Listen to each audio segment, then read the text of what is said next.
Ils ont dit à ma fille qu'elle ne savait pas chanter. Ils ne l'ont pas dit gentiment. Ils l'ont dit comme un avertissement. Ne nous fais pas honte.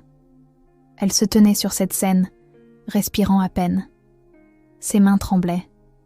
Je pouvais voir ses yeux parcourir la foule, cherchant une raison de ne pas s'enfuir. On venait d'appeler son nom, et chaque seconde de silence donnait l'impression que le monde retenait son souffle. Je connaissais ce silence. Je l'avais ressenti moi-même il y a des années, quand j'étais jeune et effrayée, et que j'avais laissé le doute de quelqu'un d'autre décider de mon avenir. Je n'allais pas la laisser revivre cela. Alors, j'ai tendu la main, j'ai pris la sienne, et j'ai murmuré « Vas-y ». Elle s'est tournée vers moi comme si elle était au bord d'une falaise.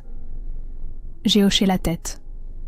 Elle s'est avancée lentement vers le micro, les épaules tendues, la voix bloquée dans sa poitrine. La musique a commencé. Elle a ouvert la bouche pour chanter.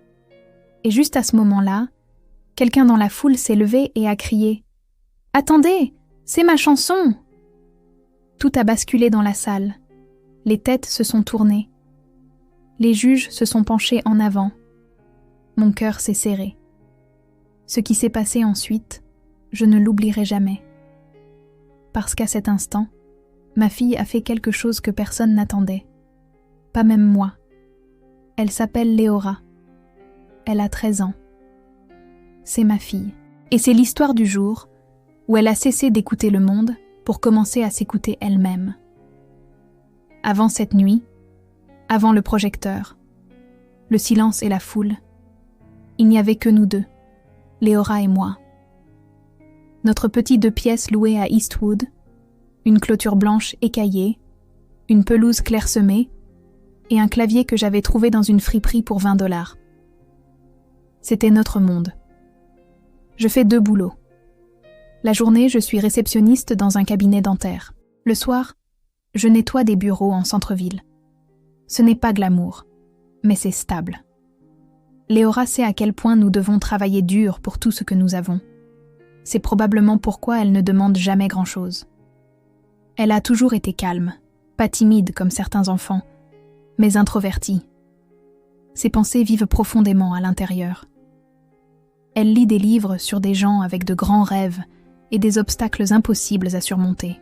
Elle dessine dans ses cahiers, des pages remplies de filles qui volent, de filles qui chantent, de filles qui ont les yeux fermés et le cœur ouvert. Et elle chante, mais seulement dans sa chambre, seulement quand elle pense que personne n'écoute. La première fois que j'ai entendu sa voix, je venais de rentrer tard du travail. J'étais devant la porte de sa chambre, prête à frapper et à lui rappeler d'aller dormir. Mais alors je l'ai entendu. Ce n'était pas fort. C'était doux, incertain, comme un murmure enveloppé dans une mélodie. Mais ça m'a figée. Il y avait cette douleur dans sa voix, cette honnêteté brute qui me serrait la poitrine. Je n'ai rien dit. Je suis restée là à écouter jusqu'à la fin de la chanson. Puis je suis allée dans ma chambre et j'ai pleuré dans mon oreiller, parce que je réalisais qu'elle avait quelque chose de spécial. Pas juste du talent, une âme. Mais dans notre famille, la musique est un passe-temps mignon, pas une voix. Ma sœur Karen, elle est la perfection incarnée. Mariée, grande maison, 3 enfants dans des écoles privées. Elle est pratique, structurée et incroyablement critique. Mes parents, ils aiment Léora, mais ils viennent d'un monde où des rêves comme celui-là, surtout pour les filles, ne paient pas les factures. Ils veulent qu'elle soit infirmière ou enseignante, quelque chose de sûr, de tranquille. Quand j'ai mentionné une fois, juste une fois, que Léora avait peut-être la voix pour faire quelque chose de plus, mon père a ricané et a dit « Tu veux dire comme nouvelle star ? Allons, Maya, sois sérieuse. » J'ai arrêté d'en parler après ça. Puis un samedi, j'ai vu un dépliant affiché sur la vitrine de l'épicerie. Tremplin des jeunes talents tricomptés de 10 à 17 ans. Chanteurs, danseurs, poètes, bienvenue. Je l'ai fixé longtemps. Ma main a même un peu tremblé quand j'ai pris une photo. Je ne savais pas ce que j'allais en faire. Une partie de moi avait peur de lui montrer. Et si je lui donnais de l'espoir et que le monde l'écrasait ? Mais quand je l'ai fait, quand je l'ai assise et que je lui ai montré la photo, son visage a changé. Tout son corps s'est illuminé. Sa bouche s'est entr'ouverte, comme si elle avait peur de sourire trop vite. « Je pourrais vraiment essayer ?» a-t-elle demandé. J'ai hoché la tête. « Oui, ma puce, tu peux essayer. » Elle a couru dans sa chambre cette nuit-là et a commencé à pratiquer immédiatement. Je pouvais l'entendre à travers la porte à nouveau, un peu plus fort cette fois, et cela sonnait encore plus beau. Toute cette semaine, elle a chanté la même chanson. Elle l'a écrite ligne par ligne dans son cahier. Elle s'est entraînée en faisant ses devoirs, sous la douche, quand elle pensait que je dormais. Mais tout le monde n'était pas enthousiaste. Nous avons dîné avec mes parents et la famille de Karen la veille de l'audition. Je n'avais pas prévu d'en parler, mais Léora rayonnait. Elle ne pouvait pas le cacher. « Je chante demain », a-t-elle dit en passant les pommes de terre. Il y a un tremplin jeunesse en ville. Karen a laissé tomber sa fourchette. Les yeux de ma mère se sont plissés. Mon père a soupiré. Karen s'est penchée en arrière et a dit « Chanter en public, Léora, c'est adorable, mais garde ça pour l'église peut-être. » Mon père a secoué la tête. « Tu devrais te concentrer sur tes notes. La musique ne t'emmènera nulle part. » Léora a baissé les yeux sur son assiette. Ses épaules se sont légèrement voûtées. Cette lumière que j'avais vue dans ses yeux une semaine auparavant a commencé à vaciller. Plus tard cette nuit-là, dans la voiture, elle était silencieuse. J'ai demandé si elle était nerveuse. Elle a dit non, mais je pouvais dire que quelque chose avait changé. Je connaissais ce sentiment. J'avais eu des rêves brisés par la voix des autres, avant même qu'ils n'aient eu la chance de grandir. Et je n'allais pas laisser cela lui arriver. Elle avait quelque chose en elle. Je me fichais de qui ne le voyait pas. Moi, je le voyais. Je l'entendais.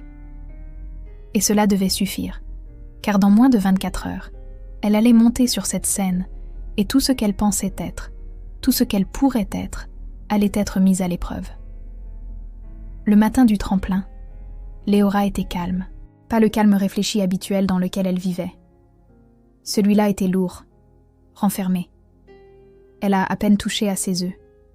Elle picorait son assiette et regardait par la fenêtre, portant toujours son pyjama alors que nous devions partir dans 1 heure. J'essayais de lui parler, juste des choses normales pour que la journée semble légère. Je lui ai dit à quel point sa voix avait été belle la nuit dernière, à quel point j'étais fière qu'elle tienne bon, à quel point elle était courageuse. Elle a hoché la tête, a esquissé un léger sourire, mais je pouvais dire qu'il n'atteignait pas son cœur. Lorsque je lui ai demandé si elle voulait faire un échauffement avant de partir, elle a secoué la tête et a dit « Ça n'a pas d'importance ». Cela m'a frappé comme un coup de poing. « Bien sûr que ça a de l'importance », ai-je dit. « Tu as travaillé si dur pour ça. » Elle m'a regardé enfin, et ses yeux étaient déjà larmoyants. « Mais s'ils ont raison ?» a-t-elle demandé. « Et si je monte là-haut et que je me fige ? Et si ma voix est horrible et que les gens rient ?» Je n'avais pas de réponse qui puisse effacer sa peur, et je le savais. Je l'ai juste serré dans mes bras et j'ai dit « Alors tu te figes, et je serai là pour te rattraper. Mais je ne pense pas que ça arrivera. » Alors que je l'aidais à s'habiller, j'ai vu ses mains trembler en boutonnant son chemisier. Elle continuait à se regarder dans le miroir, comme si elle ne se reconnaissait pas. Quand j'ai demandé si elle voulait apporter son cahier de paroles, elle a juste dit « Je les connais par cœur » et a glissé ses mains dans les manches de son sweat à capuche. Sur le chemin du centre communautaire, le silence entre nous était plus assourdissant que le trafic. Je l'observais depuis le siège conducteur, alors qu'elle fixait le plancher de la voiture, des écouteurs dans les oreilles, mais sans musique. Elle n'était pas seulement nerveuse, elle était en train de s'effondrer, et je savais pourquoi. C'était ce dîner. C'était la façon dont Karen l'avait regardée, comme si elle était un inconvénient. C'était le soupir de mon père, assez tranchant pour blesser. C'était cette phrase unique « Tu vas nous faire honte » qu'elle rejouait dans sa tête comme un disque rayé. Elle ne le disait pas à voix haute, mais je le sentais. Elle commençait à les croire. Quand nous sommes arrivés, le hall était déjà rempli d'enfants qui s'échauffaient, marchaient de long en large, répétèrent leurs textes. Certains riaient avec leurs amis, vêtue de paillettes et arborant des sourires confiants. J'ai regardé Léora dans son jean délavé et son sweat à capuche rose doux. Aucune étincelle, juste cette petite lueur d'espoir qui lui restait. Nous nous sommes enregistrés, son numéro épinglé à son maillot, et nous avons trouvé un banc près du mur du fond pour attendre. Elle était affalée, les bras croisés, la tête penchée en avant comme si elle essayait de disparaître dans ses manches. Une fille avec de grandes boucles et une énergie encore plus grande s'échauffait à proximité, atteignant des notes aiguës comme si elle était destinée à Broadway. Léora l'a regardée pendant quelques secondes, puis a détourné le regard. Je me suis penchée et j'ai murmuré « Elle n'est pas toi. Tu n'es pas censé sonner comme quelqu'un d'autre. » Elle a fait un minuscule signe de tête, mais n'a pas parlé. Puis, juste avant d'être appelée en coulisses, son téléphone a vibré. Un SMS de Karen. Je n'ai pas pu tout voir, mais j'ai attrapé assez par-dessus son épaule. « Fais-toi plaisir. » Mais n'en fais pas trop. Ce n'est pas la peine de frimer. Léora n'a pas répondu. Elle a verrouillé l'écran et m'a tendu le téléphone sans un mot. J'ai voulu dire quelque chose, n'importe quoi. Mais on la dirigeait déjà vers le rideau, et les mots se sont coincés dans ma gorge.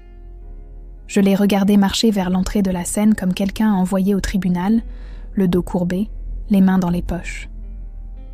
Chaque pas semblait plus difficile que le précédent. De là où j'étais assise, je pouvais voir le côté de son visage derrière le rideau. Ses yeux étaient fermés. Ses lèvres bougeaient, lentement, révisant peut-être les paroles, peut-être simplement en train de respirer.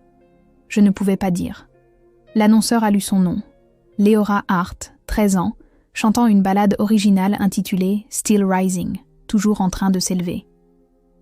Il y a eu une longue pause. Elle n'a pas bougé. Les gens ont commencé à chuchoter. Les juges se sont regardés. Un des coordinateurs lui a fait signe de côté, l'encourageant à s'avancer. Toujours rien. Je me suis levée. Je pouvais voir la panique maintenant, sa poitrine se soulevant trop vite, sa bouche serrée. Les mots étaient toujours en elle, mais la peur les tenait à la gorge. Je me suis dirigée vers le côté. J'ai passé la main à travers le rideau et j'ai pris sa main. Elle a levé les yeux vers moi, surprise, les yeux écarquillés comme si elle pensait avoir déjà échoué. Je n'ai pas dit grand-chose, juste une phrase. « Vas-y. » Et elle a hoché la tête. Non pas parce qu'elle n'avait plus peur, mais parce que quelqu'un croyait qu'elle pouvait avancer malgré tout. Au moment où elle est sortie de derrière le rideau, j'ai retenu mon souffle. Son nom a résonné à nouveau dans l'air, cette fois plus doucement de la part de l'annonceur, comme s'il n'était pas sûr qu'elle se montre. Mais elle était là, une petite fille de 13 ans, dans un sweat à capuche délavé et des baskets usées, marchant sur une scène destinée à quelqu'un de plus audacieux. Le projecteur l'a trouvée, et pendant une seconde, elle a tressailli. La lumière seule semblait être de trop, mais elle a continué, lentement et régulièrement, jusqu'à atteindre le centre de la scène. Le micro était plus haut que sa bouche. Elle l'a ajusté avec des mains tremblantes. Ses yeux ont balayé la foule. Des centaines de visages inconnus, certains penchés en avant, d'autres faisant défiler leur téléphone, attendant une raison de s'intéresser. Je pouvais lire le doute partout sur elle. Elle a agrippé la base du micro comme si elle avait besoin de se retenir à quelque chose, de peur de s'envoler. Sa poitrine se soulevait et s'abaissait rapidement et superficiellement. Puis, elle m'a regardée. J'étais debout juste à côté de la scène, la regardant depuis les coulisses, et elle m'a vue. Elle n'a pas souri, elle n'a pas pleuré, mais elle a cligné des yeux lentement, comme si elle essayait de se souvenir de quelque chose. J'ai hoché la tête. Rien de spectaculaire, juste un petit hochement, le genre que l'on donne à quelqu'un quand on n'a plus de mots, mais toute la foi du monde. L'accompagnement au piano a commencé. C'était doux au début, quelques accords lents, les mêmes que j'avais entendus à travers la porte de sa chambre nuit après nuit. Sa chanson originale, Still Rising. Une chanson qu'elle avait écrite par morceaux, fredonnant dans son téléphone, griffonnant des paroles dans son carnet de croquis quand elle pensait que personne ne remarquait. L'introduction s'est terminée, et le moment est arrivé. Sa bouche s'est ouverte, et pendant une seconde, rien n'est sorti. Mon estomac s'est serré. J'ai eu envie de courir sur scène, de la serrer dans mes bras, de leur dire à tous de rentrer chez eux, s'ils ne voyaient pas à quel point elle était déjà forte juste en étant là. Mais alors sa voix est venue, douce, fragile, mais vraie. Elle a chanté la première ligne comme si elle testait l'air. On m'a dit de m'asseoir, de rester tranquille, d'être petite. Quelques têtes dans le public se sont tournées, la deuxième ligne est venue plus claire, plus forte. J'ai été brisée et courbée, mais je ne me suis jamais laissée tomber. Quelque chose a changé en elle. On pouvait le voir. Ses épaules se sont légèrement redressées, ses mains se sont desserrées. Elle regardait au-dessus de la foule maintenant, plus à ses pieds. Chaque mot qu'elle chantait sonnait plus sûr que le précédent. Sa voix portait, non pas parce qu'elle poussait, mais parce qu'elle était honnête. Ce n'était pas parfait, mais c'était la sienne. Et cela a rempli cet auditorium de quelque chose qui ressemblait à la vérité. Et puis c'est arrivé. À mi-chemin de la chanson, juste avant le refrain, une femme s'est levée au 3e rang. Elle était grande, peut-être la trentaine, des boucles noires attachées par un foulard. Elle avait l'air stupéfaite. Elle a levé la main et a appelé, non pas avec colère, ni rudement, juste assez fort pour tout traverser. « Attendez, c'est ma chanson. » Toute la salle s'est figée. Léora a cessé de chanter. Les juges se sont tournés. La foule a murmuré. Quelqu'un près du fond a même haleté. La femme a commencé à avancer vers la table des juges. Tout le monde la regardait. Elle s'est penchée vers l'un des juges et a murmuré quelque chose. Ils ont hoché la tête, se sont jetés un coup d'œil, puis lui ont fait signe d'approcher. Elle s'est avancée vers le micro en coulisses et a regardé directement Léora. « Je suis Valérie Quinn », a-t-elle dit. « J'ai écrit cette chanson il y a 3 ans. Je l'ai publiée en ligne, mais je n'en ai jamais fait quelque chose de grand. Je pensais que personne ne l'avait entendue. Je ne pensais pas qu'elle comptait. » Elle a fait une pause. « Mais t'entendre la chanter comme ça, comme si elle sortait de ton propre cœur. Je ne l'ai jamais entendue sonner si vivante. » Léora est restée figée, les lèvres légèrement entr'ouvertes, ne sachant pas quoi dire. Valérie a souri. « Continue de chanter. » Léora a regardé les juges, la foule, moi. J'ai hoché la tête à nouveau. Elle s'est retournée vers le micro, a pris une inspiration et a repris là où elle s'était arrêtée. Cette fois, les mots sont venus plus facilement. Sa voix montait à chaque ligne. Au moment où elle a atteint le refrain, je continue de m'élever, même si vous ne me voyez pas encore, le public était silencieux, concentré, presque respectueux. Toute la salle avait changé. La fille qu'ils avaient ignorée au début les tenait maintenant entre ses mains. Et à la note finale, les 3 juges étaient debout. Quand la dernière note a quitté ses lèvres, la salle a retenu son souffle. Pas de musique, pas d'applaudissements, juste de l'immobilité. Léora se tenait au microphone, la poitrine se soulevant et s'abaissant, les joues rouges, les yeux écarquillés d'incrédulité d'avoir réussi à aller jusqu'au bout. Je pouvais le voir sur son visage. Elle attendait toujours que quelqu'un dise que ça ne comptait pas, que ce n'était pas assez bon, que ce n'était pas réel. Mais personne n'a rien dit. Puis la femme, Valérie Quinn, celle qui avait interpellé, s'est levée à nouveau.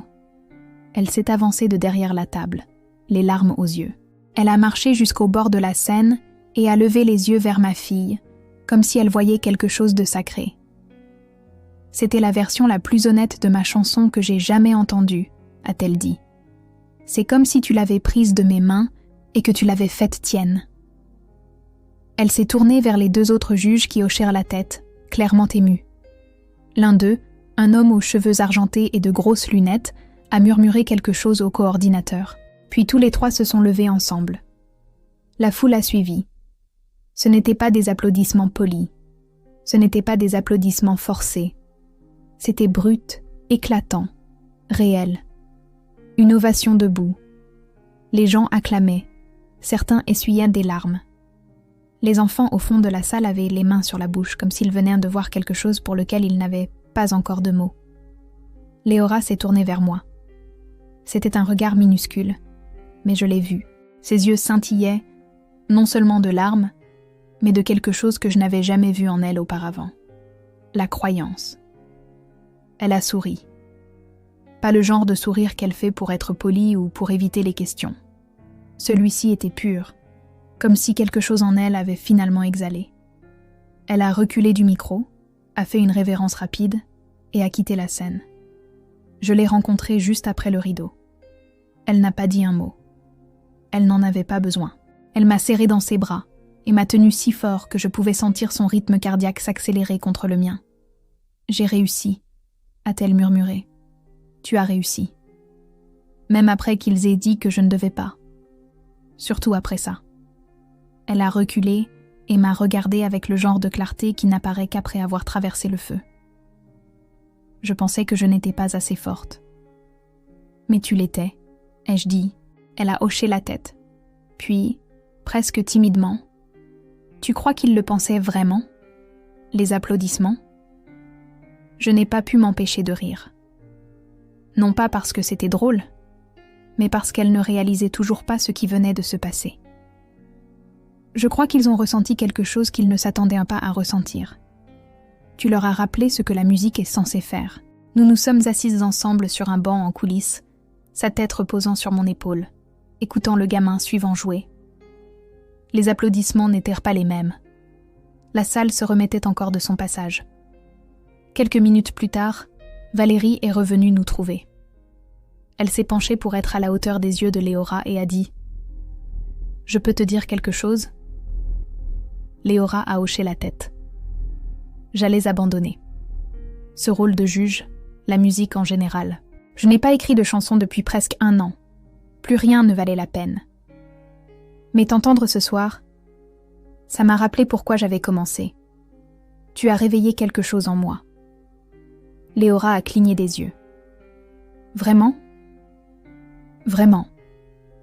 Et si jamais tu as besoin d'aide pour écrire, enregistrer, quoi que ce soit, tu as mon email maintenant. J'ai regardé ma fille assimiler cela. Ce n'est pas tout de suite que l'information a fait son chemin, mais une graine avait été plantée. Après le départ de Valérie, Léora est restée assise un moment, pas figée comme avant, mais calme, tranquille comme après le passage d'une tempête. Sur le chemin du retour, elle a écouté l'enregistrement audio que quelqu'un lui avait envoyé de sa performance. Nous sommes restées assises ensemble dans la voiture, garées devant la maison, écoutant sa voix remplir à nouveau le silence. Elle n'a pas tressailli. Elle n'a pas dit que ça sonnait bizarre ou demandé d'éteindre. Elle a juste écouté. Plus tard cette nuit-là, après qu'elle se soit couchée, j'ai reçu un message de ma sœur Karen. J'ai regardé la vidéo. J'avais tort. Elle est autre chose. Dis-lui que je l'ai dit. Je l'ai lu 2 fois, non pas parce que j'avais besoin de la croire, mais parce que je voulais me souvenir de cet instant. L'instant où quelqu'un qui disait qu'elle ne pouvait pas n'a finalement eu d'autre choix que d'admettre qu'elle le pouvait. Et tout cela parce qu'elle était restée debout, avait pris une inspiration et avait laissé le monde entendre ce qu'elle avait caché si longtemps. Léora n'a pas seulement chanté, elle s'est montrée, et ils se sont levés pour elle. Le lendemain matin, je suis entrée dans la chambre de Léora, m'attendant à la trouver endormie, complètement épuisée par tout ce qui s'était passé la nuit précédente. Mais elle était déjà levée, assise en tailleur sur son lit, le cahier sur les genoux, fredonnant doucement pour elle-même. Elle écrivait à nouveau, pas seulement des gribouillis comme avant. Elle avait des paroles, des lignes barrées et réécrites, des flèches pointant vers de nouveaux couplets, des strophes entières débordant du bord de la page. Je suis restée dans l'embrasure de la porte un instant et je l'ai juste regardée. Elle semblait différente, pas d'une manière dramatique, mais dans la façon dont elle tenait son corps, plus droite, plus ouverte. Ses yeux avaient cette sorte de feu tranquille, comme si quelque chose s'était allumé en elle qui n'allait pas s'éteindre de sitôt. Quand elle m'a remarquée, elle a souri. « Nouvelle chanson ?» ai-je demandé. Elle a hoché la tête. Elle a commencé à me venir la nuit dernière. « Tu veux de l'aide ?» Elle a marqué une pause, puis a souri. Peut-être juste pour le refrain. Ce petit moment signifiait plus pour moi qu'elle ne le savait. Non seulement parce qu'elle écrivait à nouveau, mais parce qu'elle se permettait de vouloir quelque chose, se permettait de croire qu'elle avait le droit de créer. Plus tard dans la journée, les organisateurs ont posté les vidéos des performances en ligne. Celle de Leora est devenue virale localement. Pas des millions de vues, mais assez. Les commentaires affluaient. Les gens la qualifiaient de courageuse, d'honnête, d'inspirante. Certains partageaient des histoires sur le fait d'avoir été réduits au silence quand ils étaient jeunes, sur des parents qui ne comprenaient pas, sur des enseignants qui riaient lorsqu'ils essayaient. Un commentaire disait « J'ai pleuré en regardant ça. Votre fille a chanté les mots que j'aurais aimé avoir le courage de dire quand j'avais 13 ans. » Leora a lu celui-là à voix haute 3 fois. Cette nuit-là, nous étions assises ensemble sur le canapé, regardant sa vidéo à la télévision, et elle a finalement posé la question que j'attendais. « Tu penses que je pourrais vraiment faire ça ?» Je n'ai pas prétendu connaître le fonctionnement de l'industrie musicale. Je ne lui ai pas lancé de statistiques ou de chimères. J'ai juste dit « Oui, parce que c'est en toi. Pas seulement la voix, mais la vérité, et le monde a besoin de plus de cela. » Quelques jours plus tard, Valérie Quinn a tenu parole. Elle nous a envoyé par email une liste de soirées open mic, de camps d'écriture de chansons et un programme local où les jeunes pouvaient enregistrer des démos avec un mentorat. Elle a même proposé à Leora de la suivre dans son studio pendant une journée. Soudain, le monde qui semblait autrefois hors de portée se rapprochait. Mais il n'y avait pas que les opportunités. Quelque chose avait également changé dans notre famille. Karen est passée 1 semaine après le tremplin avec un sac de pâtisserie et des excuses enveloppées dans des silences maladroits. Elle n'a pas prononcé les mots exacts, mais elle a apporté un cadeau pour Leora, un journal d'écriture de chansons reliées en cuir, et a écrit sur la première page « À Leora, continue d'avancer ». Leora était polie, calme. Mais après le départ de Karen, elle s'est assise par terre et a feuilleté chaque page. Même mes parents ont appelé. Ma mère a dit « Nous avons vu la vidéo. Elle a vraiment quelque chose de spécial. » Mon père n'a pas dit grand-chose, mais il a demandé si elle chantait toujours. C'était sa manière d'admettre qu'il était fier. La fille qu'ils avaient autrefois essayé de faire taire les avait tous obligés à écouter. Mais le plus grand changement était en Leora elle-même. Elle a commencé à chanter la porte ouverte. Pas fort, pas pour performer. Juste en passant, en faisant ses devoirs, en pliant le linge, en se brossant les cheveux. Sa voix, autrefois enfermée, était devenue une partie de sa journée. Un soir, je l'ai surprise en train de s'enregistrer sur son téléphone. Non seulement en chantant, mais en parlant à la caméra, en se présentant, en racontant son histoire. Elle ne m'a pas demandé de quitter la pièce. Elle a juste continué. C'est là que j'ai su que ce n'était pas seulement une question de performance ou d'une seule chanson. Il s'agissait de quelque chose de plus profond. Elle avait pris toute la peur, tout le doute, toutes les voix qui lui disaient qu'elle n'était pas assez, et les avait utilisées pour construire une scène. Elle s'y est tenue, et elle a chanté. Et maintenant, personne ne pouvait lui enlever ça. Parfois, je pense à ce moment où elle était restée figée, presque engloutie par le silence, et je me souviens du regard dans ses yeux, celui qui me demandait si elle avait le droit d'essayer. Je suis tellement contente de lui avoir dit oui, parce que lorsque le monde dit à votre fille qu'elle ne peut pas, et que vous l'aidez à croire qu'elle le peut, vous ne faites pas que changer son avenir, vous l'aidez à changer le monde. Alors, si vous regardez ceci et qu'on vous a déjà dit de vous asseoir, de rester tranquille, ou de vous rétrécir juste pour mettre quelqu'un d'autre à l'aise, cette histoire était pour vous. Et si vous êtes un parent, un mentor, un ami, rappelez-vous qu'un petit moment de croyance peut changer la vie entière de quelqu'un. Cela a été le cas pour ma fille. Si cette histoire vous a ému, partagez-la. Quelqu'un pourrait avoir besoin de l'entendre aujourd'hui. Commentez ci-dessous. J'aimerais aussi entendre vos histoires. Qu'est-ce qu'on vous a dit un jour que vous ne pouviez pas faire? Et qu'avez-vous fait quand même? Et si vous voulez plus d'histoires vraies comme celle-ci sur le courage, sur le cœur, sur le fait de trouver votre voie, assurez-vous de vous abonner à la chaîne. Merci d'avoir regardé.